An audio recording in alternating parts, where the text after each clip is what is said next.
What's up sa inyo mga kaasang? At ayun, no, medyo matagal nga tayong hindi nakapag-upload na naman. At update ko muna kayo sa ating mga gagawin dito at kung ano na nga ba nangyari makalipas ang isang linggo dito sa atin. So yan, kung mapapansin nyo, no, bumababa na yung mga tubig natin dito, no, yung mga water level ng ating aquarium, ng ating mga tubs dyan. Bumababa na dahil grabe sobrang init. At yun, update ko rin kayo sa mga flower horn natin. Dito ko nga pala nilagay yung ating breeder no nakaraan. At kung makikita nyo, wala na dyan yung breeder natin kasi dito ko na siya nilipat sa baba. So itong mga aquarium ko dito, ayusin ko nga yan. At hindi pa rin matuloy-tuloy. At sana magkaroon tayo ng oras at budget para matuloy natin yung mga plano natin. So nilagay ko muna dito yung ating mga breeder. Medyo madumi pa nga yung tubig, no? At hindi ko masyado nalilinisan tong tank na to. Pero okay pa rin naman sila dyan. So wala akong mapaglipatan na talaga dahil puno na tayo ng mga flower horn ngayon. So dito ko muna naisipan ilagay yung ating dalawang breeder. Pagpasensyahan nyo na yung aquarium natin dahil medyo madumi na talaga yan. At mahigit 5 years na yan. So yun nga, no, dahil ito yung nangyari, no, nag-breed sila ulit nung nilagay ko sila doon. Mga ilang araw lang nag-breed na naman sila. So ayun na naman, di ko na pinakita sa inyo kasi marami ng time video na ganun eh.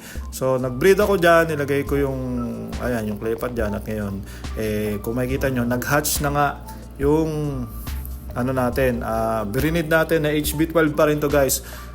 Kung di ako magkamali, batch 6 na yata ito, 5 or 6, mga ganun. So ayun, napakarami nitong HB12 na to. Sa lahat ng HB12 na nag-hatch, ito yung pinakamarami. Pero syempre hindi pa rin tayo sure kung ilan dyan yung makakasurvive at magiging fry at grow outs. So gawin na rin natin lahat ng magagawa natin para marami tayong mapalaki. So yun, no, marami pa rin naman tayong mga fry dito pero syempre sayang pa rin yan at dapat tuloy-tuloy lang yung breeding. So ngayon ko palang tatanggalin itong clay pot ng dahan-dahan, no, para baka may mga sumama. So ayun, no, kung napansin nyo, konting-konti lang yung nagputi at parang 5% lang nung eggs ang nagputi. So napakarami talaga nung nag-hatch. So ayan, dahan-dahan, baka may mga sumama, sayang din naman. Ayun, ang konti lang nung tapon talaga dito sa breeding na to, parang ilang butil lang. So napakaraming fry pero syempre meron pa rin naman diyan mga yung mga hindi nag-hatch. So yan, ang kapal nito pag ito talaga ay lumaki lahat. So may mga part diyan na yun andun yung mga hindi nag-hatch, namumuti na sila. So kailangan ko yan i-siphon para hindi na siya kumalat at baka madama yung mga natin diyan, wigglers natin diyan at baka maamag din sila o ayun nga, magka-molds din sila at mamatay. So ito yung pinakamahirap na part sa pagbe-breed ng flower horn.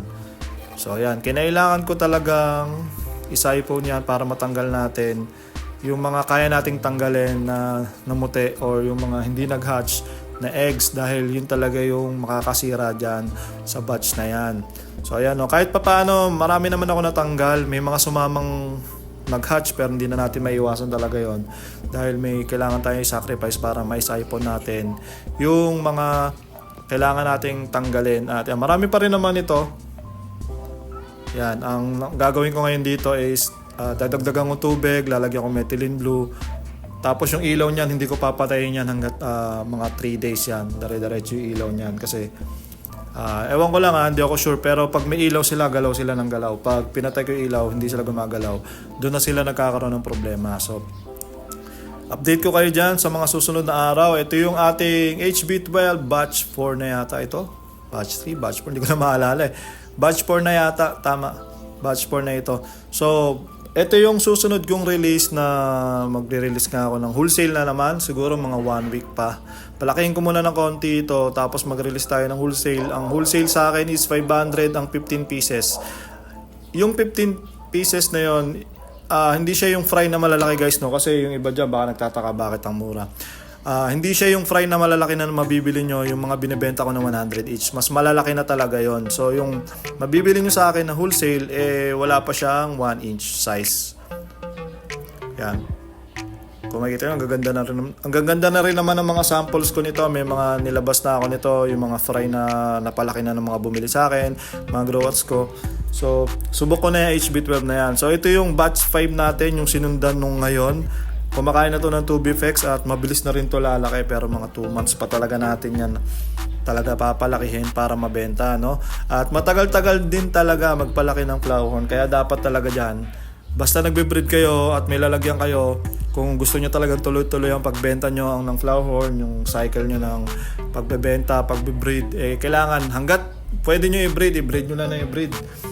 At minsan kasi tumitigil din yan, no? Pag tumanda na yan, hindi na magbe-breed yan. So sulitin natin yung time. At ayun na nga, no, puntahan natin itong ating tab kung saan sinasabi ko sa inyo, kukunin ko na nga yung mga isda dyan. So naglagay tayo dyan ng trio na PKBM, ibabalik natin yan dito sa community. Tapos yung mga fry, hindi ko alam kung ilan yung fry dyan, kukunin na rin natin yan isa-isa. So itong tab na ito, aalisin natin lahat yan dahil maglalagay nga ako ng halaman dyan. At yung plano natin na magdagdag ng mga aquariums dun sa harapan, sana matuloy na. So hindi ko na ito lalagyan ng tubig, kaya pinapabayaan ko nang bumaba yung tubig pati dito sa ating guppies. Pinapabayaan ko na din talaga bumaba yung tubig niya kasi sooner or later tatanggalin ko rin naman yung tubig niyan. Para hindi tayo masyado magtapon ng tubig, hinahayaan ko na silang bumaba. So ito, hinahayaan ko na lang matuyo talaga itong batyana round natin. Tapos yan, kukunin ko na nga yung mga laman ngayon bago pa matuyo. May mga nakikita ang fry, 3, 4, 5, mga siguro almost 10 yung fry na nakikita ko dito. So, ayun, no, yung may nagtanong sa akin dati, anong pagkakaiba ng guppy tsaka molly sa pagdating sa pag-aalaga, no? Gusto ko lang din sagutin at gusto ko lang din i-share. Ang molly at guppy, halos parehas lang din naman ang pag-aalaga niyan. Unang-una, parehas silang live bearer na fish. So, yung live bearer nga yung nanganganak sila na buhay na isda na, hindi itlog. So, basta meron ka lang isang pares, pwede nang dumami talaga yon. Ang pinagkaiba lang, no, ang pansin ko lang, ang pinagkaiba ng molly sa guppy, no, yung guppy kasi, once na nag-drop yon o once na nanganak yon, kunyari, ngayon nanganak siya, 10 agad o 20 agad, sabay-sabay niya nilalabas yon. Tapos, hindi na ulit siya manganak, mag-aantay ulit kayo mga 1 month bago mag-drop ulit. Dito sa molly, ang pansin ko, no, hindi mo alam kung kailan siya manganganak. Kunyari, nanganak siya ngayon, isa, bukas, isa. Sa isang araw, 2. Ganun sila manganak eh. So, yun ang pagkakaiba lang nung molly tsaka guppy. So, ayan, ilan yung nakuha natin. Yung trio natin, naging parang 10 o 15 pieces ito. So, ilalagay ko yan doon sa ating community ng PKBM. So, ayun, no, sa mga gusto mag-breed ng guppy at molly, magkaiba talaga yan, no. Pag galing ka sa guppy, tapos magmo-molly ka, medyo may kaiba niyan. Hindi porkit parehas silang live bearer, parehas yan. Ang pagkakaiba nga niyan, yung molly, unti-unti manganak. Tapos, yung molly, hindi ko rin alam, minsan bigla-bigla rin namamatay yan, parang guppy din. Pero mas matibay to. Mas matibay ang molly sa guppy. Tapos, ayun, medyo matagal silang dumami. Hindi kagaya sa guppy, mas mabilis. Para sa akin, based on my experience, mas mabilis dumami ang mga guppies sa molly. So, kung gusto mo magparami ng molly, kailangan marami ka ring breeder. Tapos, medyo matagal din silang lumaki. Kasi pag maliit yung molly, lalo na yung mga bilugan, hindi pa talaga bilog yan pag nilabas. So, hintayin mo pa mga 2 months, 3 months bago mo mabibenta ng juvie size. So, ito namang guppy, ang nagsimula tayo dito sa guppy na to, 2 pair lang ito. Kung maalala nyo, 2 pair to nag-start tayo. Ngayon, ang dami na. So, kukunin ko yung mga may red cap. Hindi ko alam kung saan ko ilalagay yan, baka ilalagay ko sa harapan. Kukunin ko yung mga red cap dahil ito yung mga PKBM tuloy. Yung mga P-dirt koi. Tapos yung kal natin, yung mga yung mga walang red cap. Hindi kasi saleable talaga yon. Pero pwede pa rin naman maglabas ng ng mga may red cap. Yan, kagaya niyan. Pero para sa akin, hindi na talaga. Teka nga, nalaglag. Ang hirap naman kasi. So yun, para sa akin, hindi talaga mabebenta o binebenta dapat yung mga lumalabas na walang red cap na PKBM naman, P-dirt koi.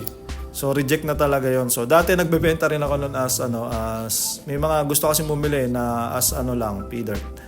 Pero ngayon, hindi na talaga ako nag-out ng walang red cap. At hinihiwalay ko na rin yan at hindi ko na sila pinapalaki minsan.